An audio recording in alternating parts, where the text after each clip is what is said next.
Hello, हा बोला. प्रेसमध्ये मी phone करू.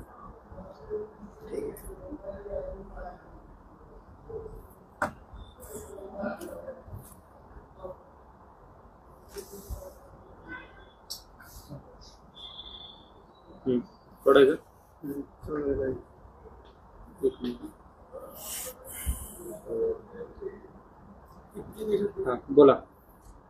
आज वाल्मिक कराड्याचा चिरंजीव सुशील कराड्याने माध्यमाशी संवाद साधताना काही गोष्टी त्यांनी त्या ठिकाणी मांडलेल्या आहेत.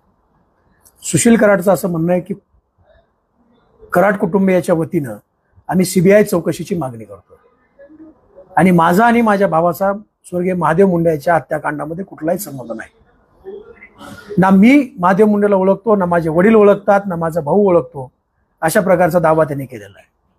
त्याही पलीकडे त्यांनी जाऊन सांगितलंय की ज्या दिवशी स्वर्गीय महादेव मुंडे यांची हत्या झाली त्या दिवशी महादेवजी मुंडे यांचे सासरे जे परळी बाजार समितीचे संचालक आहेत भगवानरावजी फड, ते आणि माझे वडील हे तिरुपती या ठिकाणी होते. परंतु हे जे परळी मार्केट कमिटीचे जे लोक आहेत हे 18 तारखेला परळीमध्ये तिरुपतीहून रिटर्न आली होती. मग रिटर्न आल्यानंतर 18, 19, 20 आणि 21 असं जे मृत्यूचं तांडव त्या परळीमध्ये झालं. सहदेव सातभाईंना मारण्यात आलं, स्वप्नील पुजारीला मारण्यात आलं, सोळंके नावाच्या एका व्यक्तीला मारण्यात आलं आणि त्यानंतर महादेव मुंडे यांची हत्या करून आणण्यात आली. आज सुशील कराडांनी असं सांगितलंय की आमच्या कुटुंबाचा कुठलाही संबंध नाही, आमचं कुटुंब याच्यामध्ये नाही. अशाच पद्धतीचा आव वाल्मिक कराडने सुद्धा स्वर्गीय संतोष अण्णा देशमुख यांच्या हत्येच्या वेळेला आणला होता. आणि त्यांनी एक व्हिडिओ करून सांगितलं होतं की संतोष भैया देशमुख यांचे जे कोणी मारेकरी असतील त्यांना फाशी देण्यात यावी आणि मी आता सरेंडर होतोय. त्यानंतर या वाल्मिक कराडचे जे गुंड आहेत या गुंडांनी, याच्या लाभार्थ्यांनी बीड जिल्ह्यामध्ये ठिकठिकाणी रस्ते अडवले होते. प्रत्येक रस्त्यावरती यांनी कायद्याला झुगारून कायद्याची पायमल्ली करत रस्ता रोको केले होते. आणि प्रत्येक वेळेला त्यांनी एक सांगितलं होतं की आमचे वाल्मिकांना हे निर्दोष आहेत, संत वाल्मिकांना निर्दोष आहेत, अण्णा कुठल्याही त्या खुनाच्या गुन्ह्यामध्ये सहभागी नाहीत. परंतु काल परवा त्यांनी जो निर्दोषतेचा अर्ज दिला होता त्याच्यावरती कोर्टाने जी निरीक्षणं नोंदवली आहेत हे अत्यंत गंभीर आहेत. ती निरीक्षणं अशी आहेत, या सर्व सिंडिकेटचा जो प्रमुख आहे तो वाल्मिक कराड आहे. जी संतोष अण्णांची हत्या झाली ही वाल्मिक कराडच्या सांगण्यावरूनच या लोकांनी केलेली आहे. म्हणजे कसाब गोळ्या मारतोय, पण कसाबच्या पाठीमागे पाकिस्तानची ISI जी आहे ती प्रमुख आरोपी या सगळ्या केसमध्ये आपण या देशामध्ये असलेली पाहिली होती. वाल्मिक कराड आणि वाल्मिक कराडचं जे कुटुंब आहे त्या कुटुंबाच्या बाबतीमध्ये मला आता एक म्हणायचं आहे. आज त्या सुशीलची प्रेस बघितली आणि प्रेस बघितल्यानंतर मला एक गोष्ट आठवली, जब गीदड़ की मौत आती है तो गीदड़ शहर की तरफ भागता है. आता ह्या कराड कुटुंबियाचं आणि त्यांचं जे सिंडिकेट आहे गुन्हेगारी सिंडिकेट यांचा अंत जवळ आलेला आहे. आणि अंत जवळ आलेला असल्यामुळे कायद्याचं एक एक पाऊल त्यांच्या दिशेनं पडतंय. त्यामुळे या सुशील कराडने आज प्रेस घेतली आणि प्रेसमध्ये मी महादेव मुंडेंना ओळखतच नाही अशा प्रकारचा त्यांनी दावा केलेला आहे. म्हणजे ही जी फडफड आहे, दिवा विझण्याच्या अगोदरची जी फडफड आहे, यांना माहिती आहे आपण काय केलेलं आहे. स्वर्गीय महादेव मुंडेंच्या हत्येमध्ये आपला काय सहभाग आहे, स्वर्गीय संतोष अण्णा देशमुखांच्या हत्येमधला सहभाग आता कोर्टाने सिद्ध झालाय. कोर्टाचे निरीक्षण आपल्या समोर आहेत. बापू आंधळेच्या खुनामध्ये सुद्धा आपला काय सहभाग आहे आणि येणाऱ्या काळामध्ये अनेक हत्याकांड ही समोर येणार आहेत.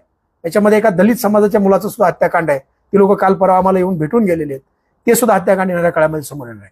म्हणजे ही जी संत वाल्मिक कराडाची जी परंपरा आहे ती परंपरा आता पुढे चालवण्याचं काम सुशीलला करायचंय असं वाटतंय. आणि मग खोटं बोल पण रिटून बोल, आपण गुन्हेगार आहोत हे माहीत असताना सुद्धा सुशीलने ज्या काही वल्गना केल्यात त्या वल्गना अत्यंत गंभीर आहेत. सुशीलने असं सांगितलं की ज्ञानेश्वरीताई मुंडेंना त्याने आव्हान केलंय की ते आव्हान असं आहे की तुम्हाला कोण मध्यस्थी आला होता आणि त्या मध्यस्थीला तुम्ही आमच्या समाजा तुम्ही माध्यमासमोर आणा. माझं तुमच्या माध्यमातून एवढंच सांगणं की जो मध्यस्थी तू पाठवला होता तुझ्या ऑफिसवरून आला होता, तो मध्यस्थी 17, 18 आणि 20 जुलैला शिवाजी महाराज चौकामध्ये जे सतीश फड यांचं ऑफिस आहे त्या ऑफिसला 5-5 तास तो त्या ठिकाणी बसून आहे. तो तुझा निरोप घेऊन आलेला आहे. ती गाडी तुझ्या दारातून आलेली आहे आणि तुझ्या पाठवलेल्या माणसाची जी गाडी आहे ती सतीश फड यांच्या दारात 5-5 तास उभा आहे. आणि मग सतीश फडने जेव्हा उत्तर दिलं त्यानंतर तू पाठवलेला दूध पळून गेलाय. त्याचं नाव आम्ही SITला दिलंय. आणि ज्या वेळेला योग्य वेळ देईल त्यावेळेला माध्यमाला आणि समाजाला सुद्धा आम्ही ते नाव देऊ. म्हणजे तू जे चॅलेंजेस देतोय की ही जी मगरुरी आणि ही जी मस्ती आहे, ही मस्ती अजून या कराड कुटुंबाची कमी झाली नाही. म्हणजे एखाद्याच्या घराचं वाटोळं झालंय, स्वर्गीय महादेवभाऊ मुंडे यांची हत्या झाली आहे, आणि लेकरांची काय अवस्था आहे, त्यांच्या पत्नीची काय अवस्था आहे, त्यांच्या मेहुण्यांची काय, हे न पाहता तू स्वर्गीय महादेवभाऊ मुंडे यांच्या पत्नी ज्ञानेश्वर ताईला आव्हान देतोय की तुम्ही माझ्या समोर आलं पाहिजे, तुम्ही माध्यमासमोर आलं पाहिजे. आम्ही न्यायासाठी आम्ही संविधानिक मार्गाने लढा उभा करतोय, संविधानिक परिस्थितीमध्ये आम्ही लढतोय. आणि निश्चितपणे ज्या पद्धतीने संतोष अण्णा देशमुखांच्या हत्येमध्ये या कुटुंबाने आव आणला होता की आमचा काही संबंध नाही, आम्ही कुठल्या गुन्ह्यामध्ये नाहीत, आमचं काही घेणं देणं नाही, परंतु हे सगळं त्यांनी करून या पद्धतीने घडून आणलं होतं, ते कोर्टाने सिद्ध केलं. निश्चितपणे स्वर्गीय महादेवभाऊ मुंडे मध्ये सुद्धा कराड कुटुंब हे आरोपी आहे, अशा पद्धतीचं बाळा बांगर यांनी सांगितलेलं आहे. अशा पद्धतीची चर्चा त्या सगळ्या परळीच्या परिसरामध्ये तिथल्या प्रत्येक माणसाला माहिती आहे. आणि तू जो म्हणतो की मध्यस्थीला माणूस कोण पाठवला होता, त्याचं नाव आम्ही एसआयटीला दिलेलं आहे, त्याची सुद्धा एसआयटी चौकशी करेल. या सगळ्या गोष्टी दूध का दूध आणि पाणी का पाणी समोर होणार आहे. फक्त एकच आहे की जाताना तरी शांततेत जावा, जेल तुमची वाट बघते. नक्कीच पाहायला गेलं तर अनेक वेळेस आरोप प्रत्यारोप पाहायला मिळाले. ज्या पद्धतीने संतोष देशमुख हत्या प्रकरणामध्ये देखील वाल्मिक कराड यांनी आपण दोषी नाही, त्यांना आपण जर दोषी असेल तर आपल्याला भर चौकात फाशी द्या, आज देखील त्यांचा मुलगा म्हटलेला आहे की आम्ही कुणीही दोषी विनाकारण आमच्यावर आरोप करण्यात येत आहे किंवा आम्ही चौकशीला जायला सामोरे तयार आहोत. वाल्मिक कराड ज्या पद्धतीने म्हणला होता की मला भर चौकात फाशी द्या, संविधानामध्ये तर तशी तरतूद नाही, तो जनमानसाची भावना आहे की वाल्मिकला चौकातच फाशी दिली पाहिजे. आणि ज्या पद्धतीने त्यांनी ते मांडलं, ज्या पद्धतीने त्यांनी शोबाजी केली, रस्ते अडवले, गुंडगिरी केली, पोलीस स्टेशनवर मोर्चे काढले, एसपी ऑफिसवर मोर्चे काढले, शेवटी या न्यायव्यवस्थेवरती आमचा विश्वास आहे. आदरणीय पंकजी कुमावत सर, आदरणीय संतोषजी साबळे सर यांना आम्ही सगळ्यांनी, म्हणजे स्वर्गीय महादेवभाऊ मुंडे यांचं कुटुंबाने आम्ही सगळ्यांनी आदरणीय मुख्यमंत्री साहेबाकडे आणि मनोजदादा जरांगे पाटलाकडे पाठपुरावा करून मागून घेतलेला आहे. त्यामुळे याचं दूध का दूध आणि पाणी का पाणी होणार आहे. गेले 22 महिने कराड कुटुंबाच्या तोंडातनं ब्र सुद्धा बाहेर आला नाही. काल पंकज कुमावत साहेब आले आणि आज त्या सुशील कराडला वाचा फुटली. पुलिस की लाठी अच्छे अच्छे को बुलाती है. त्यांना माहिती आहे की पंकज कुमावत साहेब आलेत, आपल्याला सुट्टी मिळणार नाही. आणि मग शेवटचा एक प्रयत्न आहे वाचण्याचा. माणूस पाण्यात पडल्यानंतर हातपाय हलवतोच, तशी सुशीलची ती फडफड आहे शेवटची. त्यांनी पुढे असं सुद्धा म्हटलं होतं की यामध्ये नेमकी डील झाली आहे की नाही हे स्पष्ट झालं पाहिजे, कारण आम्ही तर कुणाला ऑफर घेऊन पाठवलं नव्हतं आणि तुम्हाला ऑफर आली का नाही हे स्पष्ट झालं. ते मग मी तुम्हाला सांगितलं ना की 17, 18, 19 आणि 20 त्यांनी पाठवलेला जो दूत आहे तो स्वर्गीय महादेव मुंडे यांचे मेहुणे सतीश भाऊ फड यांच्या ऑफिसमध्ये 5-5 घंटे बसलाय. त्यांनी ती ऑफर दिलेली, आम्ही ते सगळं पुराव्याने एसआयटीला दिलेलं आहे. आणि ज्या वेळेला वेळ येईल तेव्हा समाजाला आणि माध्यमाला सुद्धा देऊ. हा कायदेशीर प्रक्रियेचा भाग आहे. आणि तुला जर तेवढीच जर हौस असेल तर तू एसआयटी कडे जा आणि आम्ही कुणाचं नाव दिलं ती चौकशी कर. गेल्या 2 दिवसांपूर्वी एक व्हिडिओ समोर आला ज्यामध्ये गोट्या गिट्टीचा व्हिडिओ आहे, जो आता फरार आहे आणि मुकोकातला सुद्धा आरोप आहे आणि थेट तो आव्हाडांना आमदाराला एका लोकप्रतिनिधीला धमकी. याच्यामध्ये असं आहे की गोट्या गित्ते हा एका रेल्वे पटरीवर बसून एक व्हिडिओ करतोय. याच्यामध्ये आदरणीय जितेंद्र आव्हाड साहेब, अंजलताई दमानिया, सुरेशांना दशा सगळ्यांना तो धमकी देतोय. आणि तो सांगतोय की माझं जे दैवत आहे श्री संत वाल्मिक अण्णा कराड ते माझं दैवत आहे. आता त्यांची एक अडचण अशी आहे की जितेंद्र आव्हाड साहेब हे या स्वर्गीय महादेव मुंडे यांच्या प्रकरणामध्ये पहिल्या दिवसापासून फॉलोअप घेत आहेत. सभागृहामध्ये ते प्रकरण मांडलंय, मीडियासमोर मांडलंय. आणि ज्ञानेश्वरीताई मुंडे या आमच्या भगिनीला न्याय देण्यासाठी आव्हाड साहेब लढतायत. त्यामुळे आव्हाड साहेबाला धमक्या बिमक्या कुठं गरजुल्याने देऊन काही फरक पडत नाही. आव्हाड साहेब त्याला मोजणार नाहीत, आम्हीही मोजणार नाहीत, ना धसांना त्याला मोजणार आहेत.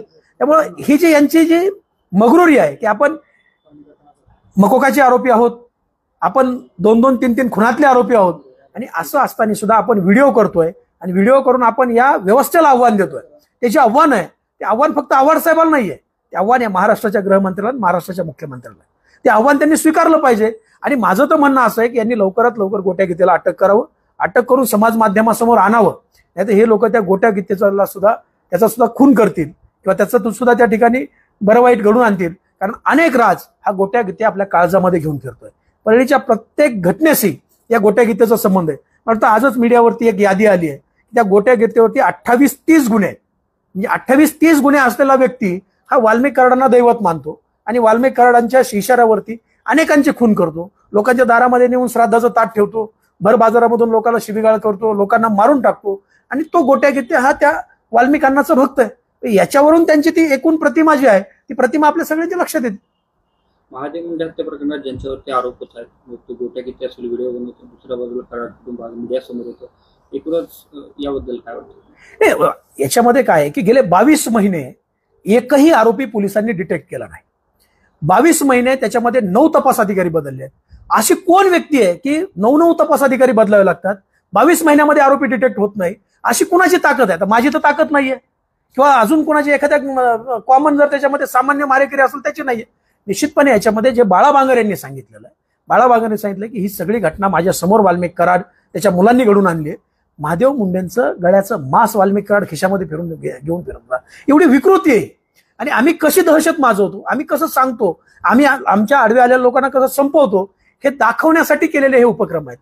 स्वर्गीय संतोष अण्णांमध्ये सुद्धा त्यांना अतिशय क्रूरपणे मारलं आणि क्रूरपणे मारून त्यांच्या प्रेताची विटंबना केली, जिवंत असताना त्यांची विटंबना केली, त्याची व्हिडिओ क्लिपिंग केली आणि ती व्हिडिओ क्लिपिंग समाज माध्यमावरती आणि इतर लोकांना पाठवली. त्याचं कारण असं आहे की आम्हाला आडवं गेलेल्या लोकांना आम्ही कसं संपवतो, ही विकृत मानसिकता आणि दहशत निर्माण करायची जी पद्धत आहे ती वाल्मिक कराड आणि त्यांच्या टोळीची आहे आणि त्या पद्धतीनं ते काम करतायत. तर या खुनामध्ये सुद्धा बाळा बांगर जे 24 तास सोबत असलेला माणूस आहे, बाळा बांगर सांगतात ना, निश्चितपणे ते माणूस खोटं बोलत नाही, कारण हे बोलणं सुद्धा जीवावर बेतण्यासारखं आहे. यांचं गुन्हेगारी सिंडिकेट आजही चालू आहे, आजही यांचे गुन्हेगार बाहेर कार्यरत आहेत, आजही या लोकांकडून आम्हाला सगळ्याला जीवे मारण्याच्या धमक्या येत आहेत, आम्हाला सगळ्याला त्या ठिकाणी त्रास देण्यात येतोय आणि हे होणार आहे. त्यांच्याकडे ज्याप्रमाणे पुरावे आहेत तसेच पुरावे त्यांच्याकडे आहेत आणि ती त्यांची भूमिका कराड कुटुंबाची भूमिका ती मांडणार पत्रकार परिषदेत. माझं तुमच्या माध्यमातून त्या सुशीलला आव्हान आहे, तू ये, अजून कुणी असेल त्याला आण, छत्रपती शिवाजी महाराज चौक बीड या ठिकाणी समोरासमोर आपण प्रेस करू. तुझ्याकडे काय पुरावे आहेत आमच्याबद्दलचे घेऊन ये, आम्ही तुझ्या कुटुंबापर्यंतचे पुरावे घेऊन येतो. आम्ही अजूनपर्यंत फक्त स्वर्गीय महादेव मुंडे यांचा खून आणि या खुनाशीच निगडीत बोलतोय. ज्या दिवशी आम्ही पुरावे घेऊन येऊ ना, त्या दिवशी तू जेलमध्ये असलेला बापाला बाप सुद्धा म्हणणं बंद करशील, एवढं लक्षात ठेव. त्यांनी असं सुद्धा म्हटलं की जे पोलीस अधिकारी आहेत त्यांच्या बदल्या होतात आणि त्यांचे पुढे चालून प्रमोशन होतात असा आरोप होता. आणि त्यावर त्यांनी म्हटलंय की जे रवी सानप आहेत त्यांची इलेक्शन कमिशनच्या रुटीन बदली झालेली आहे, इलेक्शन कमिशनच्या GR नुसार. रवी सानप यांची रुटीन बदली झाली असेल, 8 चौकशी अधिकाऱ्यांची बदली होण्याचं काय कारण आहे? तर आमचं तर म्हणणं असं आहे की रवी सानप यांचे CDR काढावेत, एक ससाने नावाचा API त्याचे CDR काढावेत, त्या काळात काम करणाऱ्या सगळ्या अधिकाऱ्यांची परळी पोलिसांचे CDR काढावेत. कोण कुणाला किती प्रेशराईज करत होतं आणि कोण कुणाकडून काय काम करून घेत होतं येऊ द्या समाजाच्या समोर. हे अधिकारी बदलणं या सगळ्या गोष्टींवरती कुणाचा दबाव? तर या सगळ्या गोष्टीमध्ये दबाव हे वाल्मिक कराडच्या सिस्टमचाच होता. याला काही बाहेरची माणसं कुणी आहेत? तुमच्या माझ्या हातामध्ये थोडं आहे की एखाद्याची बदली करून आपण टाकू शकतो. हा वाल्मिक कराडच आहे की ज्यांनी गेले 5 वर्ष बीडचं पोलीस दल हे घर गड्यासारखं वापरलं. त्याला वाटेल त्याच्यावरती खुनाचा आरोप करणं, त्याला वाटेल त्याला माणसं मारायला लावणं आणि त्याला बाहेर काढणं, या पद्धतीचं काम हे वाल्मिक कराडने केलेलं. त्याच्यामुळे वाल्मिक कराड शिवाय हे कुणी करू शकत. वाल्मिक कराडने त्याला जे मदत करणार त्याचे जे आका आहेत त्या आकांचं हे सगळं काम. आता पोलीस परळीमध्ये दाखल झाले, स्पॉट पंचनामा करते, SITचं पथक, पंकज कुमावत झाले, त्यामुळे आता वाटतंय कुठेतरी तपासाला 100. कसं आहे की पंकज कुमावत साहेब हे जे आहेत अत्यंत प्रामाणिक ऑफिसर आहेत. म्हणजे या महाराष्ट्रामध्ये अनेक अधिकारी असताना, जिल्ह्यात IPS दर्जाचे अधिकारी असताना सुद्धा स्वर्गीय महादेव मुंडेंच्या कुटुंबाची मागणी होती की आम्हाला पंकज कुमावत साहेबासारखा अधिकारी हवा. कावत साहेब अत्यंत प्रामाणिकपणे काम करत आहेत, पण काही कामामध्ये त्यांना जी वाल्मिकनी जी सिस्टम बसवलेली पोलीसमधली ती सिस्टम अडचणीची ठरत होती. संतोषजी साबळे साहेब अत्यंत प्रामाणिक अधिकारी, यांना मुख्यमंत्री महोदयाकडे आग्रह करून या कुटुंबाने आणि आम्ही सगळ्या लोकांनी मागून घेतलं. आता कुमावत साहेब आलेत, निश्चितपणे याच प्रकरणातले नाही तर स्वर्गीय बापू आंधळे प्रकरणातले सुद्धा खरे आरोपी हे गजाआड होतील आणि जे खोट्या लोकांना जे गुंतवलंय ते निश्चितपणे बाहेर येतील. महादेव मुंडे प्रकरणात कराड कुटुंबातील सुशील श्री कराड कोण याच्यामध्ये आहे आणि ते मध्ये जाते असं? याच्यामध्ये बाळा बांगर यांनी जे पोलिसांसमोर स्टेटमेंट दिलंय त्या स्टेटमेंटमध्ये त्यांनी श्री कराड, वाल्मिक कराड आणि त्याच्या जवळची 6 लोक यांचं नाव घेतलेलं आणि पोलिसाकडे रेकॉर्डवर आहे. म्हणजे तो काही मीडियाला बोललेत बाळा बांगर आणि निघून गेलेत असं नाही, पोलिसाकडे रेकॉर्डवर आहे. त्यांनी हेही सांगितलंय की मी 164चा जॉब द्यायला तयार आहे आणि वेळ आली तर माझी नार्को सुद्धा करा. म्हणजे ज्या बाळा बांगरच्या समोर ही सगळी घटना घडली ते बाळा बांगर आज माध्यमासमोर आणि सिस्टम समोर येऊन बोलतायत. निश्चितपणे त्याचा विचार झाला पाहिजे, त्याच्यावर सुद्धा चौकशीचा एक अँगल त्या पद्धतीने चालवला पाहिजे.